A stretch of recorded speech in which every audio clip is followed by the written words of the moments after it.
বিচুলিগুলো চকচকে ছিল, তা কি আর করো, বিচুলির যে পরিমাণ দাম, তা আমি ব্যস্ত মনে করলাম তা বিক্রি করতে পারবো না। যেরকম গরুতে খাচ্ছে সেরকম ইঁদুরই খাচ্ছে। দুটো একটা ব্যাপারী বলে এক জায়গায় বিচুলি বেচতাম 5-6 হাজার টাকা বিচুলি হাজার। আরে ভাই, আজকে তো ধান্দাটা ভালো মজলো না, চল দেখে আসি এদিকে কোনো বিশাল আসে কিনা। চল চল ওইদিকে যা, এখন লোক বসে আছে ওইদিকে যা। কি ভাই, ওইটা চাচা বসে আছে, চল দেখে আসি বিক্রি করে কিনা। হ্যাঁ চল চল। চাচা, এই বিচুলি কার? ये बिजली हमारी। চাচা এই বিশালি কি বিক্রি? না, এই বিজলি বিক্রি করবো না, এই গরুর গাড়ি কিছু পড়ে দেবো, আমার গাড়ি কিছু পড়ে দেবো। চাচা তাই কি ধানের বিচুলি? কেন বাপু, এই যে বিলি ভেজা না সে ধানের বিচুলি?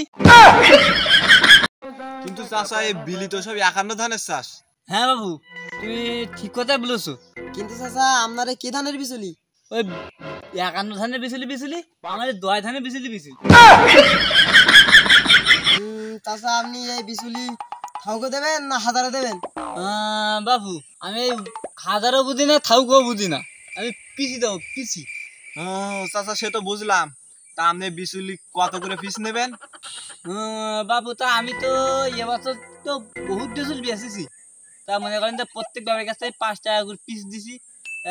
আমার এই বিজলি পাই টু পাই বিজলি দিয়েছে আর পাই টু পাই টাকা দিয়েছে। আপনারা কিভাবে নেবেন দেখেন। বাবু প্রতি পিস মাত্র 5 টাকা, পাই টু পাই বিজলি নিবা, পাই টু পাই টাকা দিবা।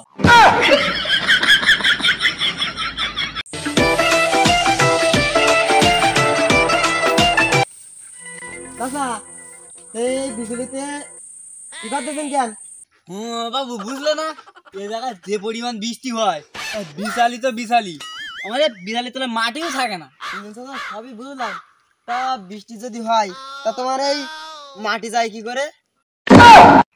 গাড় মেরে না বাবু, এই মানে মাটি ধুয়ে যায়, মাটি ধুয়ে